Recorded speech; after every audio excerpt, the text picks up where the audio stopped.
in geomorphology, and we're taking a look at rivers and streams. And if we were in school, we would have done this big mapping thing where I made you trace all of the tributaries coming into the Mississippi, but instead, I'm showing it to you. Obviously, that's not something I can send home. Up here is the headwaters of the Mississippi River. It's at a state park called Lake Itasca State Park, and it's just about 15-20 miles, I want to say, away from Bemidji. And the river actually goes through Bemidji, and then Lake Bemidji is actually a widening of the river. And you'll notice that it travels down until it forms up with the Minnesota River coming in, and it travels down, down, down until it goes through all these states, goes through Louisiana, and then goes out to the Gulf of Mexico. Any river that flows into the Mississippi is called a tributary of the Mississippi. Sometimes they're called rivers, like the Minnesota River is called the Minnesota River, but it's a tributary of the Mississippi because it flows into the Mississippi, just as the Ohio River and all of these. And you'll notice that this watershed area is huge. It goes all the way up into the Rockies, down here during different parts. Where you see this line, this is a continental divide.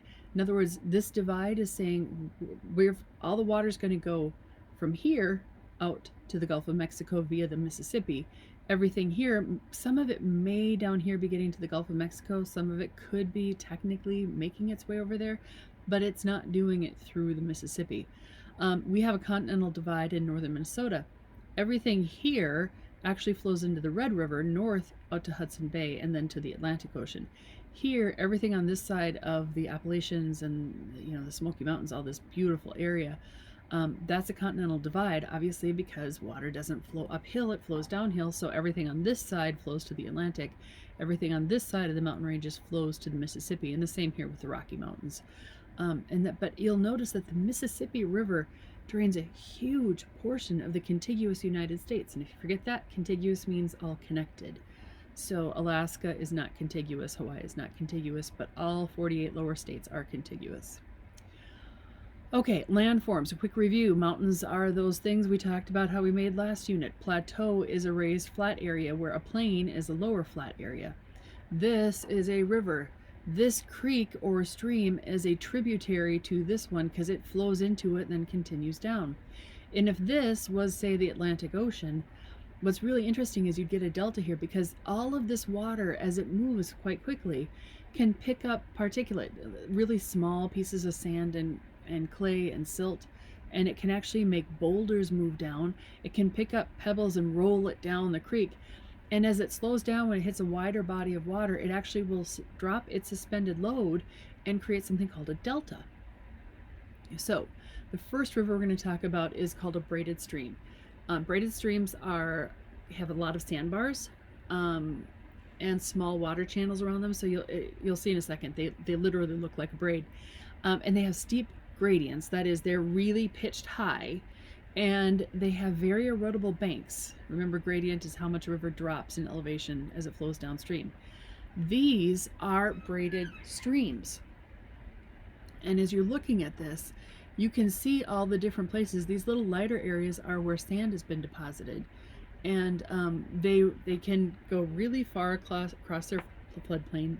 They erode away quickly, and they deposit as they move slower. So you get, these are constantly shifting. They do not stay that way for very long. So let's take a quick look at a demo with a stream table, which if we were in class, we'd be doing together, but we're going to do it during a video here. Hang with me. Okay, so here is a stream table, and they've got some really fast moving water, and you can actually see the sand traveling down here. I try not to do that, but you can see as we come down, this is eroding away the bank. So as it cuts in here, this point at which it's cutting is actually creating a little bit of a meander. It won't stay for very long, but that's called the cut bank, where it cuts into, and it's moving fast. So where it cuts the most, it's faster moving, and obviously it's slower moving on the inside, so we actually build up a deposit. Now this is such fast moving that we will actually have a widening of this channel. And you'll see that as it goes down here, it's actually depositing some sand here as it goes a little bit slower. And that's going to eventually create, like right here, see now it just broke through. It created a sandbar right there. I know it's hard to see, but it is happening. And let's fast forward just a little bit, and you see it's widening, widening. Here's now a huge sandbar here and here. We have water still coming down here, but now it's really eating away at this side. So fast moving water really moves sediment quickly, and it's constantly changing and developing. You see there's not a lot of movement of water here. Now it's all along this side.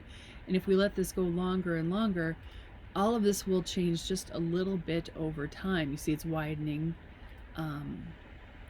but this is the start of a braided stream.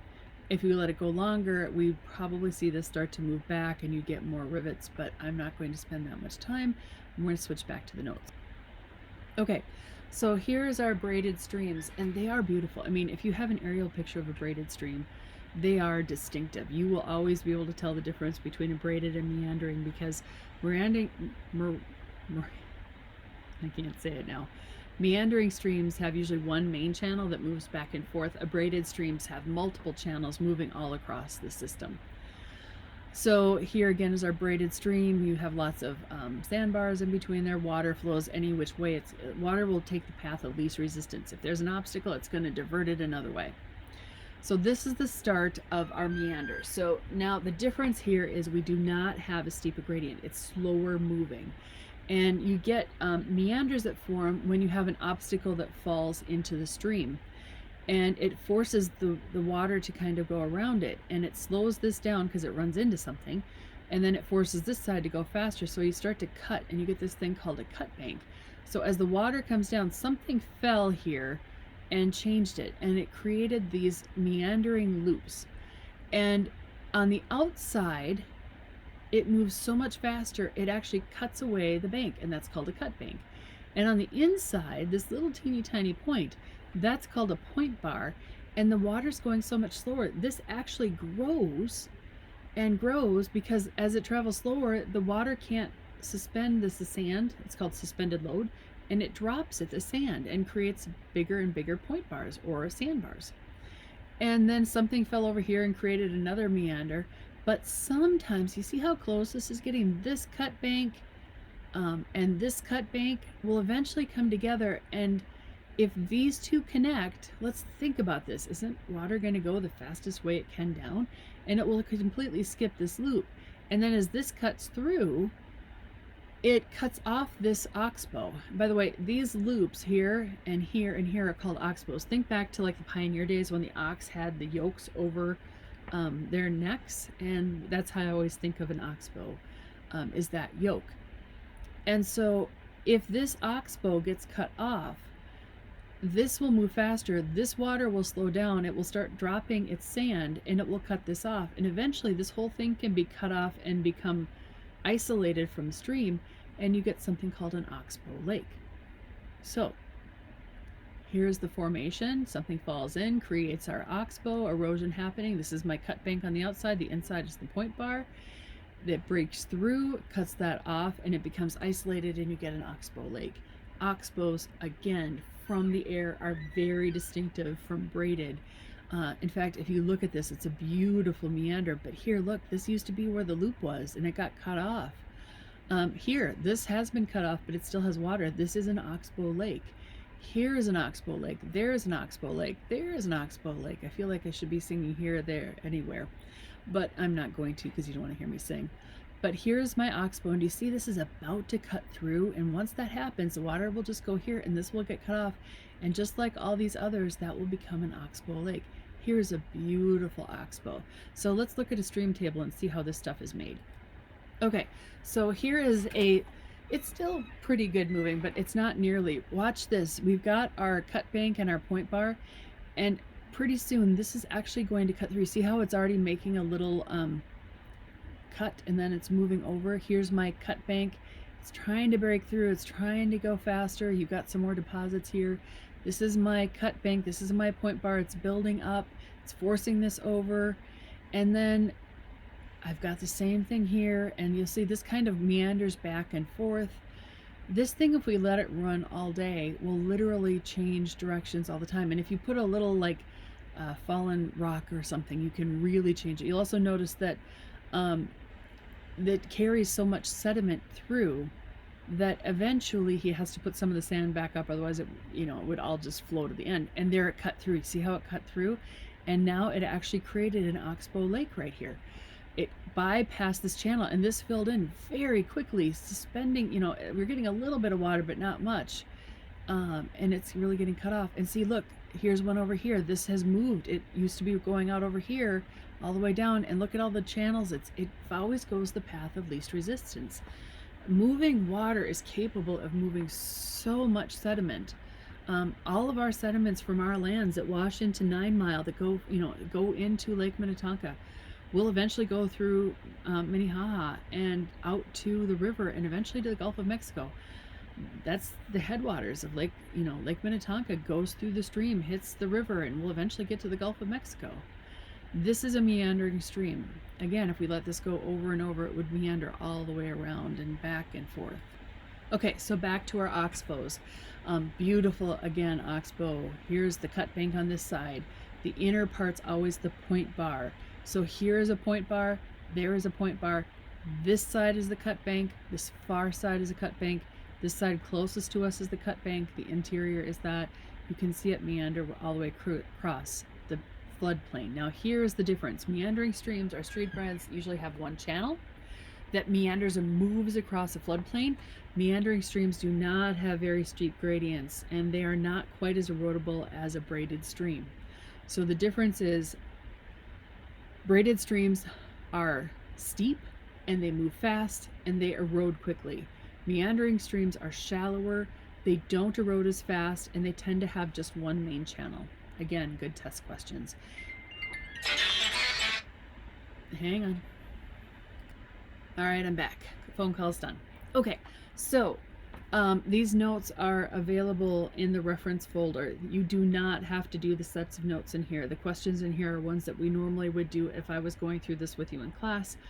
Obviously, as we've gone through this set of videos, you've stopped and answered questions. You do not have to do the one on Schoology. That is solely there if you want to go back and look at this before the test or use it on the test to be able to not have to watch the entire video. That is why I have the notes available to you, not to make you do it twice. Although I guess if you really wanted to, you can, but you don't have to. Again, aerial views. Here are, if you follow this, you can see this is kind of dead-ended. Here's an oxbow lake, here's an oxbow lake, here's one. But if I follow this down, and this is a cutoff channel too, and a whole bunch of them over here, look at this, you can watch it and go through. And here's an oxbow lake, and there's an oxbow lake, here's the point bar, here's the cut bank, here's a beautiful oxbow as it goes down, but you can see all these evidence of where the water's been. Meandering streams truly do meander. If you want a review of this in the notes, this is a really good video to watch and talk about explaining how meander and oxbow lakes form. I'm not going to show the whole thing, just a little teeny tiny bit. It usually flows over flatter land. It develops increasingly large bends, called meanders. Meanders constantly change their shape and position, sometimes creating steep cliffs, like these in the Mosel Valley, over a period of thousands and thousands of years. The water scours the banks and the river bottom. The faster it flows, the more material it carries. The speed of the water varies in different parts of the river channel. Fast-flowing water in this river This is what I want you to see. And debris. Where there is a bend in the river, it wears the outside bank away. Little by little, the water undercuts the bank. The slowest flowing part of the river is on the inside of the bend, where the friction is highest. And this is where it deposits its load of mud and shingle, forming a bank. Sand, pebbles, that's the stuff she's talking about with shingle. It extends further and further into the river. Meanwhile, on the outside of the bend, the water continues to cut into the bank.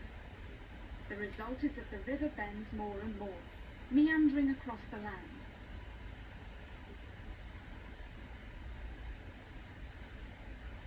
Some of the world's most impressive meanders are in the Luangwa Valley, Zambia. Okay, so again, that's there if you want to look at it. This is kind of a cross section of suspended load of erosion, water deposition, and movement.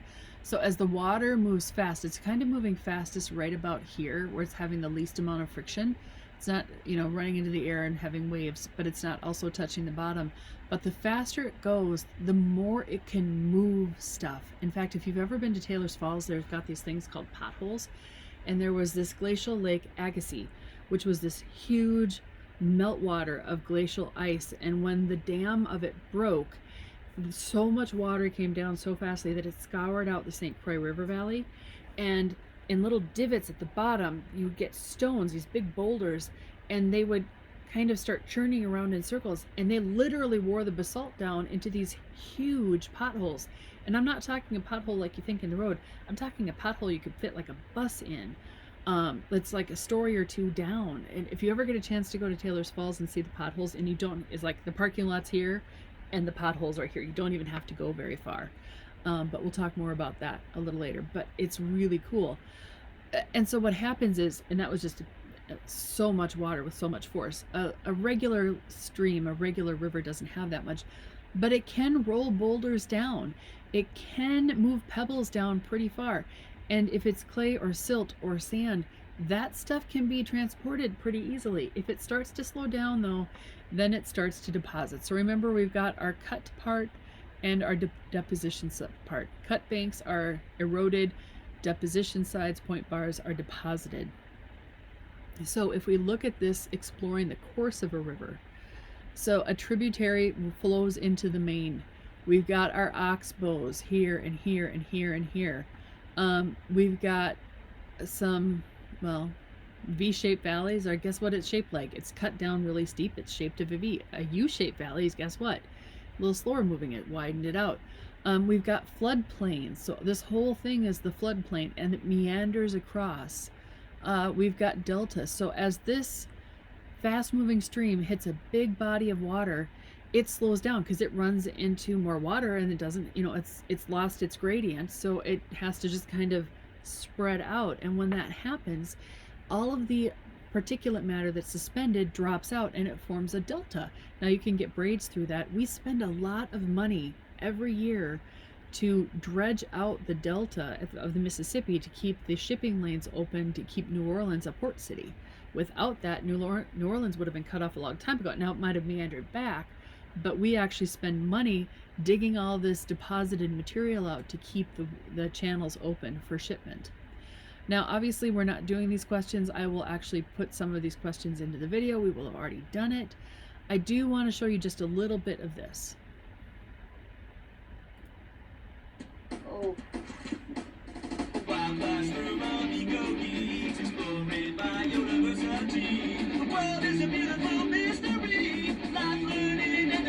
Alright. Whoa, dude. In this episode, we're going to be looking at stream and river habitats. While every stream and river in the world is going to work differently, the general concepts are going to be the same. So we thought we'd take a trip to Montana to look at the complex and wonderful stream habitats. For this expedition, we've organized a 6-day rafting trip down Montana's Smith River. So let's hit the river.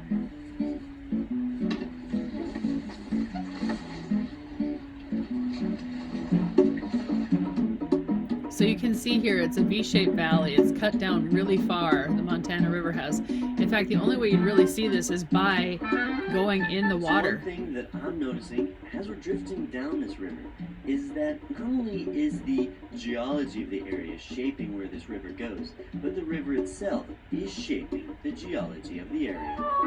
For instance, as the river meanders, the weight and speed of the water is greatest on the outer banks, thus eroding That's a the point side bar. of the river and oftentimes creating a cliff, like we have here, and like the one Rob is on. Now the slower moving water on the inner bank then deposits the sediment and builds up the land into nice flat areas that are great for campsites and boat landings. For me, the coolest part about this river are the plant and animal interactions that make up the food web.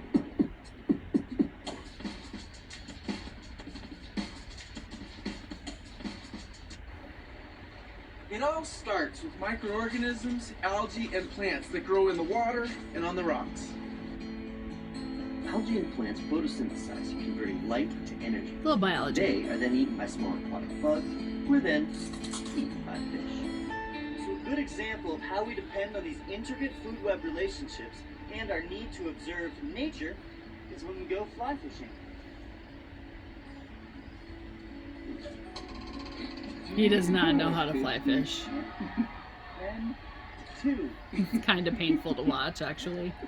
With all that said and done, I wish we could talk more about the insects, the arthropods, the mollusks, the plants, the animals, all those creepy crawlies and amazing living organisms living amongst the riverine habitat. But we just don't have enough time. So we'll have to leave finding out the details. He's under the eroded part of a cut bank. Be very careful if you ever see those, because you don't want a whole cliff falling down on you. Never stop exploring. Okay, thanks for paying attention. And you'll notice right now that there will obviously be some stops in there. And this is about Minnesota's river geology. Kind of destabilize everything. You know, you have now a valley in the landscape that's 150 feet plus below the surface where most of the streams are flowing. So as they come from that surface down into the valley, they have a lot of gravity actually speeding up the water, and that tends to make the streams in size. This is like Minnehaha Falls. It has a great drop. Probably were waterfalls originally. We still have a lot of waterfalls along the edge of this valley where there's bedrock to kind of hold up that fall. But in other places where you just have a thick stack of glacial sediment, you get these very deep ravines that form along the sides of this valley, and they're often tree covered, and you can see them by little nicks in the slope there. But as those ravines unzip into the landscape, they deposit the sediment that they're moving into the valley here. So some of the towns in the Minnesota River Valley are built on these very low fans that have over the last 11,000 years filled the Minnesota River Valley. Some of the sediment isn't left in the fan, it continues down its way through transport. Okay, so she's going to go on a little more and talk about kind of how the Minnesota River Valley forms. If you're interested, please go and watch it. I'm not going to take the time right now because it's not as effective as if we were doing it in class. Thank you for paying attention. As always, email or Zoom with questions.